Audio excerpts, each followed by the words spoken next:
Bem-vindo à aula sobre Introdução à Lei de Gauss. Uma das mais importantes leis do eletromagnetismo, pois com ela podemos relacionar campos elétricos nos pontos de uma superfície fechada, com a carga total envolvida por essa superfície.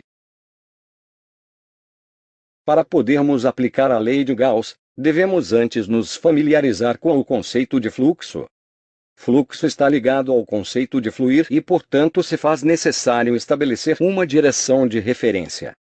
Quando algo flui através de uma superfície, utiliza-se uma grandeza vetorial chamada vetor de área, para estabelecer uma direção de referência. No estudo de planos, a orientação é dada por um vetor unitário normal ao plano, denotado pela letra N minúsculo, com acento circunflexo. Por definição, o vetor de área desse plano será igual ao valor da área multiplicado pelo vetor normal.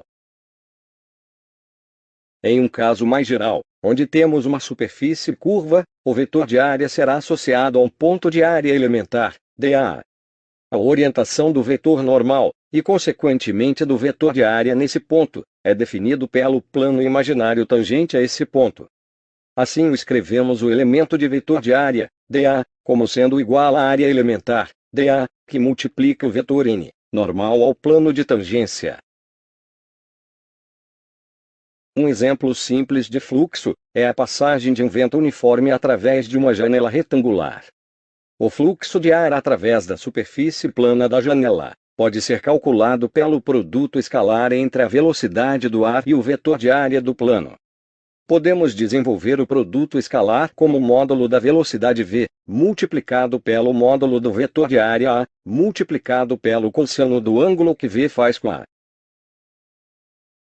No Sistema Internacional de Unidades, velocidade é dada em metros por segundo, e área é dada em metros quadrados. O produto dessas unidades resulta em metros cúbicos por segundo. Vemos então que o fluxo, nesse exemplo, fornece o volume de ar que atravessa a janela a cada segundo. Se a corrente de ar atravessar a janela, perpendicularmente ao plano, o ângulo entre V e A é zero, então o fluxo será máximo.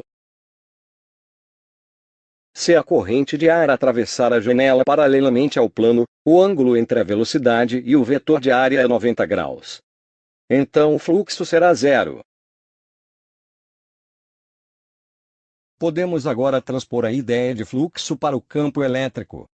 Considere uma região do espaço onde as linhas de um campo uniforme atravessam uma seção de um plano. As linhas fazem um ângulo θ em relação ao vetor de área do plano. Por definição, o fluxo de campo elétrico, ou fluxo elétrico, denotado por φ, pode ser calculado pelo produto escalar entre o campo elétrico e o vetor de área. No Sistema Internacional de Unidades, campo elétrico é dado em newtons por coulomb, e área é dada em metros quadrados. O produto dessas unidades resulta em newtons metros quadrados por coulomb.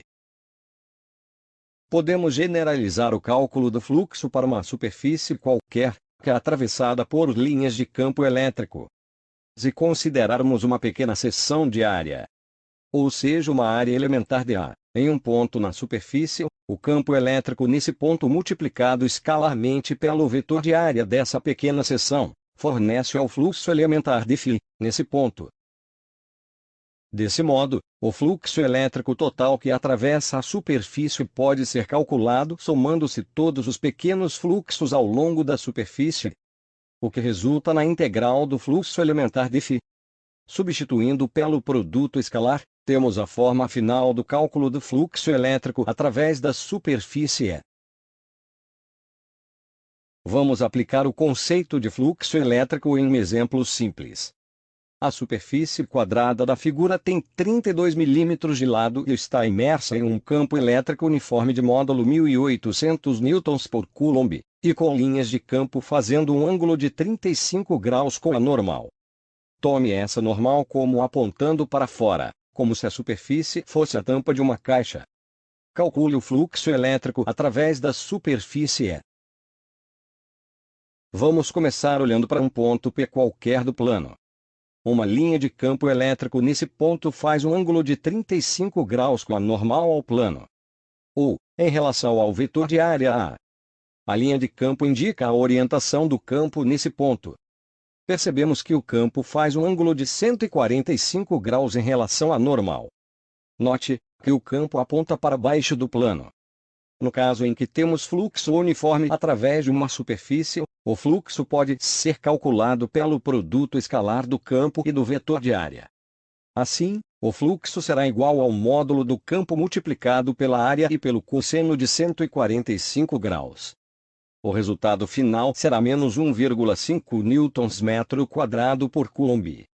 Note que o sinal negativo do fluxo indica a orientação contrária ao vetor de área. A lei de Gauss relaciona o fluxo de campo elétrico que atravessa uma superfície fechada, chamada superfície gaussiana, com a carga elétrica envolta por essa superfície. Matematicamente, a lei é expressa na seguinte forma: ε0, que multiplica o fluxo elétrico, é igual à carga elétrica envolvida pela superfície. Nessa lei, temos que ε0 é a permissividade elétrica do vácuo, e vale 8,85 vezes 10 elevado a menos 12 coulombs quadrado por Newton metro quadrado. Φ E é o fluxo elétrico que atravessa a superfície gaussiana. Carga envolvida é a carga total envolvida pela superfície gaussiana. A lei de Gauss introduz o conceito de superfície gaussiana, que é uma superfície fechada, imaginária e arbitrária que envolve uma distribuição de cargas. A figura mostra uma superfície gaussiana imersa em uma região de campo elétrico. A integral de fluxo deve ser resolvida ao longo de toda a superfície. O cálculo do fluxo envolve o produto escalar entre o campo em um ponto na superfície e o vetor de área nesse ponto. Na superfície gaussiana, o vetor de área de um ponto qualquer aponta sempre para fora da superfície. Por exemplo, na região da figura, as linhas de campo indicam que o campo nesse ponto aponta para o lado de dentro da superfície, enquanto que o vetor de área aponta para fora. Como o ângulo entre o vetor de área e o campo é maior que 90 graus, o produto escalar será negativo, ou seja, o fluxo nesse ponto é negativo. Na região 2 da figura, as linhas de campo indicam que o campo elétrico nessa região é perpendicular ao vetor de área, portanto o produto escalar, e consequentemente o fluxo, é zero nesse ponto. Na região 3, as linhas de campo indicam que o campo elétrico faz um ângulo menor que 90 graus com o vetor de área. Assim, o produto escalar, e portanto o fluxo, será positivo nesse ponto. Percebemos então que o fluxo através da superfície é negativo quando as linhas de campo entram pela superfície fechada, e é positivo quando as linhas saem da superfície. Substituindo a integral de fluxo na lei de Gauss, obtemos uma outra forma de expressá-la. Assim, a carga total envolvida pela superfície gaussiana é igual à permissividade elétrica do vácuo que multiplica a integral de fluxo elétrico. O círculo indicado na integral significa que a integração deve ser realizada ao longo de toda a superfície gaussiana. Vamos agora aplicar a lei de Gauss em um exemplo direto. Desejamos calcular o campo elétrico que uma carga pontual positiva produz a uma certa distância. Para aplicar a lei de Gauss, devemos primeiramente definir a forma da superfície gaussiana. Quando usamos de superfícies simétricas em relação a uma distribuição de cargas, a lei de Gauss torna-se de fácil aplicação. No caso da carga pontual, podemos envolver simetricamente a carga com uma superfície gaussiana esférica centrada na carga, e que passa pelo ponto onde desejamos calcular o campo. Para resolver a integral de fluxo, primeiramente resolvemos o produto escalar. Para tanto, devemos ver qual a orientação do campo elétrico e do vetor de área nos pontos da superfície. O campo produzido por uma carga pontual positiva, em um ponto ao longo da superfície, aponta para fora na direção radial. Pois as linhas de campo de uma carga pontual são retas orientadas concêntricas à carga, e apontam como se estivessem saindo da carga. O vetor de área elementar nesse ponto aponta para fora da superfície também na direção radial. Percebemos que para qualquer ponto da superfície, o campo elétrico e o vetor de área serão paralelos. A escolha da simetria esférica da superfície gaussiana nesse caso, facilita a resolução da integral de fluxo, pois ao longo de toda a superfície, o campo elétrico terá a mesma intensidade e será sempre paralelo ao vetor de área. Podemos agora resolver a integral de fluxo, começando pelo produto escalar. O produto d, por dA, pode ser expandido por módulo dE, vezes módulo dA, vezes cosseno do ângulo entre os dois vetores, que vale zero. O fluxo se reduz então à integral de P que multiplica dA. O módulo do campo elétrico é constante ao longo de toda a superfície gaussiana, pois os pontos da superfície esférica são equidistantes à carga central. O campo pode ser colocado fora da integral. Temos então a integral de dA. Podemos resolver esta integral simplesmente interpretando-a. A integral pode ser entendida como a soma de todos os elementos de área ao longo da superfície gaussiana. Portanto, seu resultado será a área total da superfície. A área de uma superfície esférica pode ser calculada por 4πr ao quadrado. Substituindo esse resultado na integral, temos que o fluxo que atravessa a casca esférica gaussiana é igual a E que multiplica 4πr ao quadrado. Substituindo o fluxo elétrico na lei de Gauss, obtemos a carga Q é igual a ε0 que multiplica E, vezes 4πr ao quadrado.